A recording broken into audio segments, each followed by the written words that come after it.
नमस्कार छात्रों, आज की क्लास में हमें समांतर श्रेणी पढ़ना है और समांतर श्रेणी को हम बहुत ही आसान तरीके से और बेसिक से समझने वाले हैं, क्योंकि यहाँ पर जो समांतर श्रेणी अर्थात अनुक्रम और समांतर श्रेणी है बहुत ही आसान टॉपिक है और हम बहुत आसान तरीके से पढ़ेंगे भी। तो इसको पढ़ाने से पहले, इसको समझने से पहले हम ये थोड़ा सा ये समझ जाते हैं कि बहुत सारे बच्चे क्या करते हैं, क्वेश्चन को सिर्फ सॉल्व करने की कोशिश करते हैं। मतलब वो बेसिक नहीं समझना चाहते, लेकिन उनको ये नहीं पता कि वो बहुत बड़ी गलती कर रहे हैं। उन गलतियों को वो दोबारा ना दोहराएं, इसलिए हम आपको ये बताना चाहते हैं कि किसी भी क्वेश्चन को सॉल्व करने से पहले सबसे पहले ये कोशिश कीजिए आप कि उसका बेसिक से समझिए, मतलब बेसिक समझिए। क्योंकि यदि आप बेसिक समझ गए तो कोई भी किताब होगी, चाहे एनसीईआरटी होगी, चाहे एडिशनल बुक होगी, कोई भी क्वेश्चन होगा और कोई भी किताब होगी, चाहे जिस राइटर की, आप बहुत ही आसान तरीके से और अच्छे से इसको सॉल्व कर सकते हैं। इसलिए पहले आप बेसिक को समझिए और उसके बाद सवाल को लगाना स्टार्ट कीजिए, जिससे कोई भी समस्या आपको ना हो। तो आइए देखते हैं। यहाँ पर दिया गया अनुक्रम और समांतर श्रेणी, इसी के बारे में पहले पढ़ना है। तो ध्यान से देखिए, अनुक्रम किसे कहते हैं। अनुक्रम का मतलब होता है कि एक ऐसी श्रेणी जिसमें किसी निश्चित संख्या में किसी निश्चित संख्या को जोड़ने या घटाने से एक सीरीज अर्थात एक श्रेणी प्राप्त होती है, उसे हम अनुक्रम या समांतर श्रेणी कहते हैं।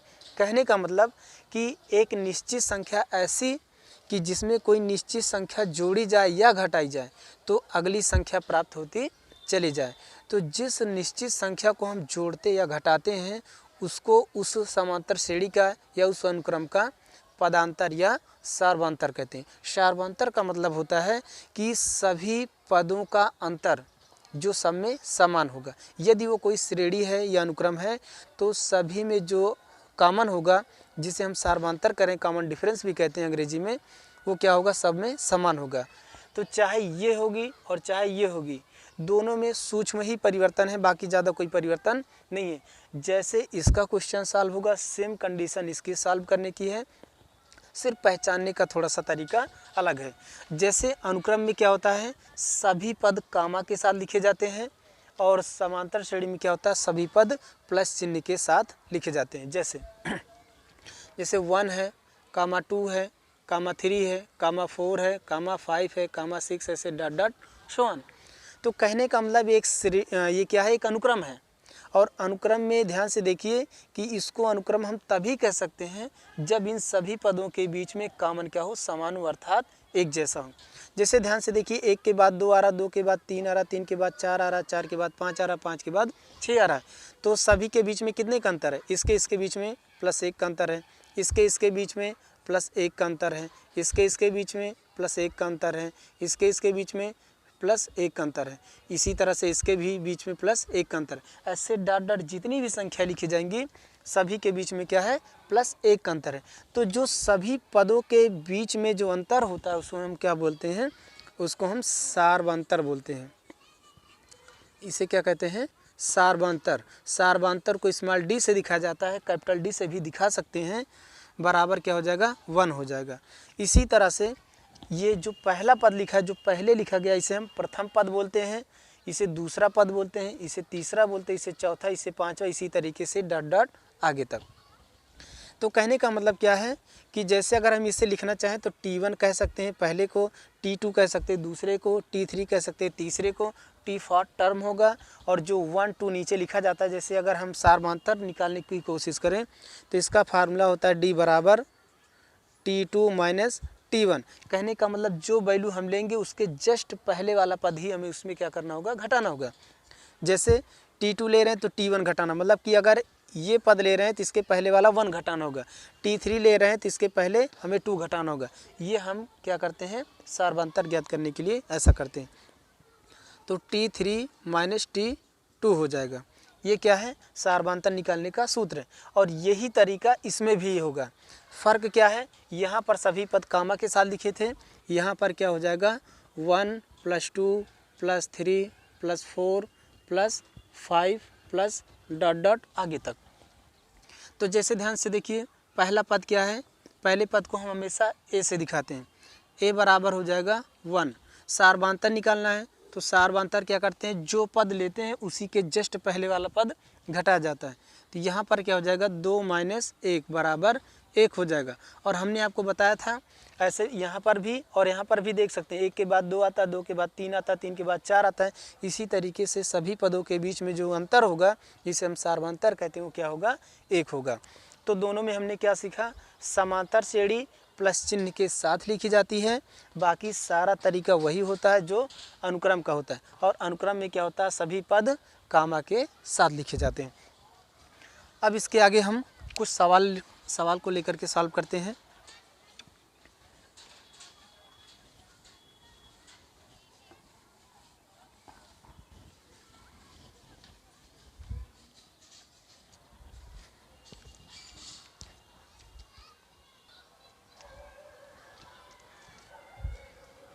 देखिए छात्रों, यहाँ पर कुछ क्वेश्चन हमने ले लिया है बेसिक से, बिल्कुल बेसिक लिया है। सवाल में कह रहा है कि यदि किसी अनुक्रम का यनवा पद an, किसी अनुक्रम का यनवा पद an है तो इनके प्रथम 3 पद या 4 पद या 5 पद ज्ञात कीजिए। सवाल में सिर्फ इतना ही बोला है कि दिए गए सवालों का मतलब कि जो दिए गए इनके प्रथम 3 पद ज्ञात कीजिए।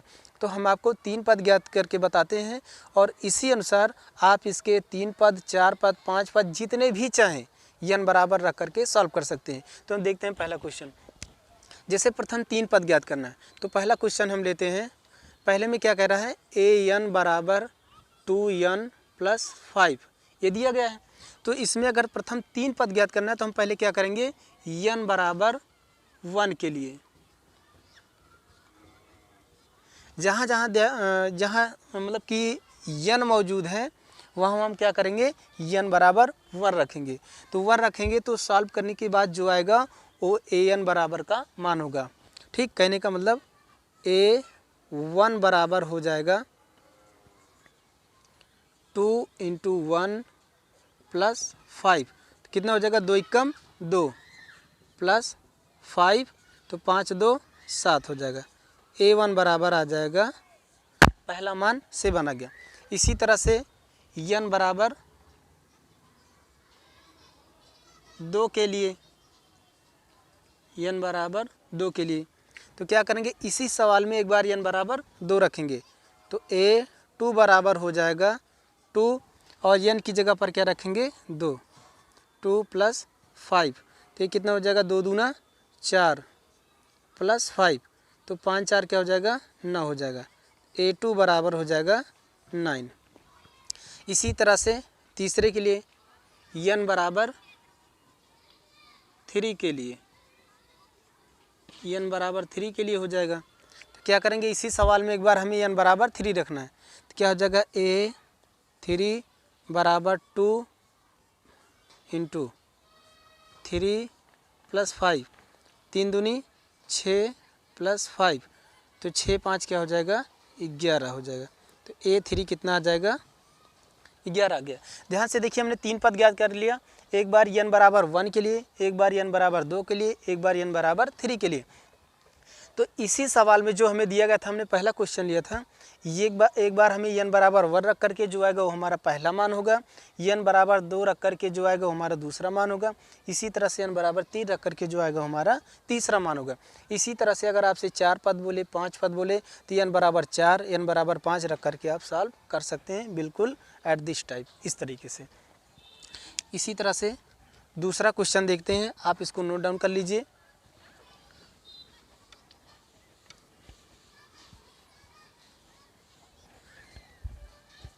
दूसरा क्वेश्चन देखते हैं, an = n - 3/4। हमें क्या करना है, n बराबर 1 के लिए, n बराबर 1 के लिए हो जाएगा n की जगह पर 1 रखना है तो 1 बराबर 1 - 3/4। ध्यान से देखिए, a1 बराबर हो जाएगा, 3 में से 1 घटेगा तो आ जाएगा 2/4। लेकिन ध्यान से देखिए, बड़ी संख्या ऋणात्मक है तो हमेशा बड़ी में से छोटी घटेगी, लेकिन जो संख्या बड़ी होगी उसी का चिन्ह लगेगा। तो माइनस ये 3 बड़ी है, माइनस में है तो माइनस आ जाएगा। 2 × 2 = 2 2 दूना 4 तो A1 बराबर क्या हो जाएगा -1/2, ये आ जाएगा A1 बराबर। इसी तरह से n बराबर 2 के लिए, तो n बराबर 2 के लिए हो जाएगा सवाल A2 बराबर हो जाएगा 2 - 3/4। तो ये हो जाएगा 3 में से अगर 2 माइनस होगा तो -1 आएगा, क्योंकि ये संख्या बड़ी है, माइनस का चिन्ह लगेगा, /4, अर्थात A2 बराबर कितना हो जाएगा -1/4 आ जाएगा। इसी तरह से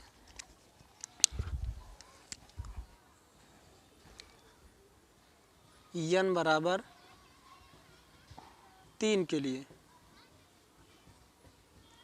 n बराबर 3 के लिए हो जाएगा इसी क्वेश्चन में n बराबर 3 - 3/4। तो A3 बराबर क्या हो जाएगा, 3 में से 3 माइनस होगा तो 0/4। A3 बराबर क्या आ जाएगा 0, 4 से 0 में भाग देंगे 0 आ जाएगा। ध्यान से देखिए, थोड़ा सा यहाँ पर हम बता देते हैं, बहुत सारे बच्चे जानते भी होंगे, फिर भी हम बता देते हैं। जो जानते होंगे वो सही है, जो नहीं जानते वो भी सीख जाएंगे। ध्यान से देखिए कि यदि किसी संख्या से 0 में भाग दिया जाता है तो हमेशा 0 आता है। कहने का मतलब जैसे यहाँ पर 0/4 था, 0/4 था, हमेशा क्या आएगा 0 आएगा। 0/2 हो, क्या कहने का मतलब 0 आ जाए। किसी संख्या से 0 में भाग दिया जाता है तो हमेशा 0 आता है, लेकिन किसी संख्या में 0 से भाग दिया जाता है तो हमेशा इनफाइनाइट आता है। जैसे 2/0 है, 0 से संख्या में भाग दे रहे हैं, इनफाइनाइट आएगा। 0 से यक्स से हम 0 में भाग देने, ये क्या आ जाएगा इनफाइनाइट आएगा। कहने का मतलब किसी संख्या अथवा अक्षर से 0 में भाग दिया जाएगा तो हमेशा इनफाइनाइट आएगा, और किसी संख्या से 0 में भाग दिया जाएगा तो हमेशा 0 आएगा, जैसा कि ये लिखा गया है। उम्मीद करते हैं आपको समझ में आ रहा होगा। इसी तरह से क्वेश्चन नंबर 3, क्वेश्चन नंबर 4 हम करने वाले हैं। इसे आप वीडियो को स्टॉप करके आप इसे नोट कर लीजिए।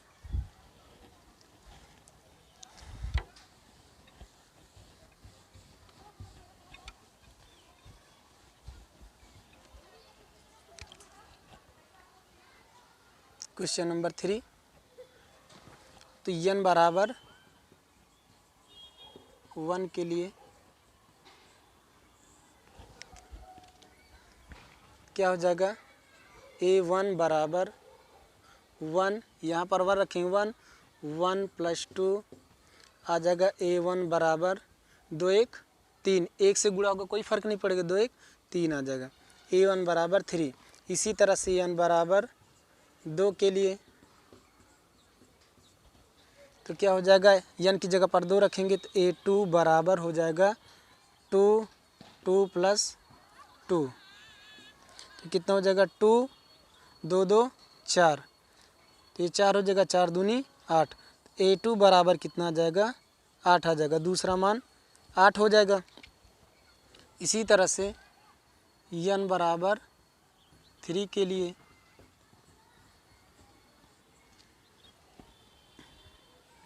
A3 बराबर हो जाएगा 3 × 3 + 2, क्या हो जाएगा 3 3 2 5, तो 5 तिहाई 15। A3 बराबर क्या आ जाएगा 15 आ जाएगा। ध्यान से देखिए, हमने पहला क्वेश्चन सॉल्व किया, दूसरा क्वेश्चन सॉल्व किया, तीसरा क्वेश्चन सॉल्व किया। इसी तरह से जैसे मैंने पहला, दूसरा, तीसरा आपको बताया, ठीक इसी तरीके से आप चौथा आपके लिए होमवर्क है। इसका आप आंसर हमें कमेंट बॉक्स में देंगे। उम्मीद करते हैं कि आप इसको सॉल्व करके आंसर ज़रूर देंगे। थैंक यू, धन्यवाद। इसका अगला जो टॉपिक है, मतलब पूरी एक्सरसाइज, इसको आप अगले वीडियो में देख सकते हैं। आपको अगले वीडियो मिलेगा। थैंक यू, धन्यवाद।